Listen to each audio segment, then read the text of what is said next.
Thank you very much. It's a pleasure to be with you.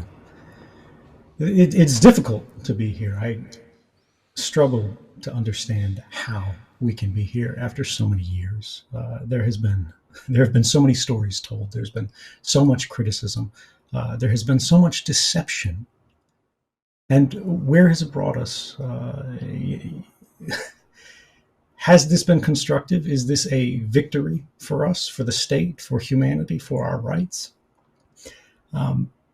When I came forward in 2013, I said the reason that I came forward was that we have a right to know that which is done to us and that which is done in our name by our governments. That was already under threat. And when you look at the world since, it seems that that trend is accelerating. Do we still have that right? Do we have any rights if we don't defend them? Well, today we see someone who has stood up to defend that right, who has aggressively championed that right at an extreme cost. And it's time for us to defend his rights.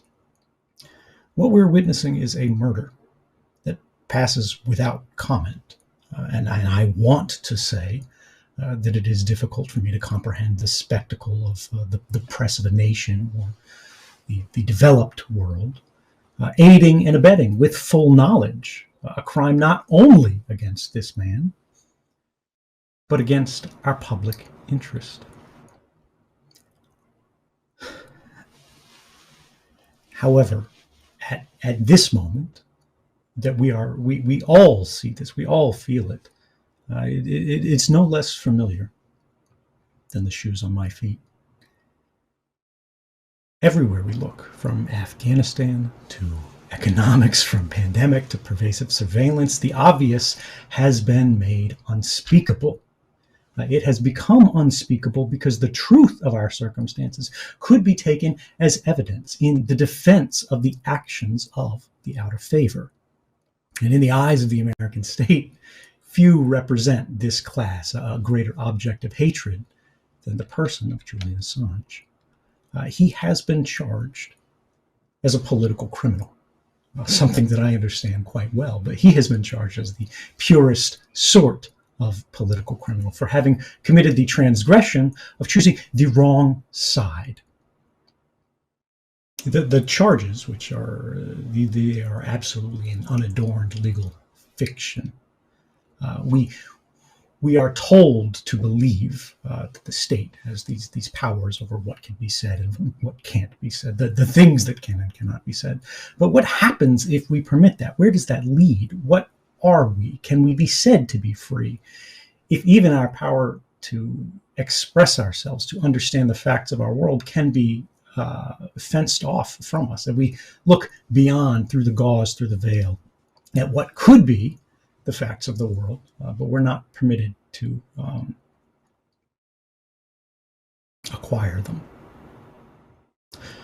Julian Assange did not accept that, and the charges against him reduced to an allegation to commit the crime of journalism in the first degree, which is to say, when we look at it applied elsewhere, the same sort of publication of classified material that we see in the New York Times or the Washington Post, aggravated by a conspiracy to accomplish the same, which is simply uncovering an uncomfortable truth. But something distinguishes Julian Assange from the greatest newspapers of our day, and that is his independence. Julian Assange is not a person who will be told no lightly.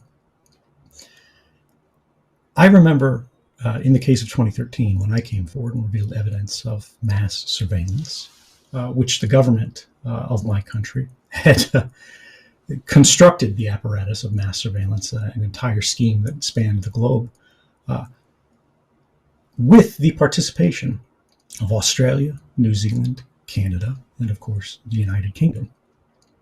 And when the newspapers of all of these countries began publishing these things, one of the papers who held the archive material originally included The Guardian, who was headquartered in the United Kingdom, still is.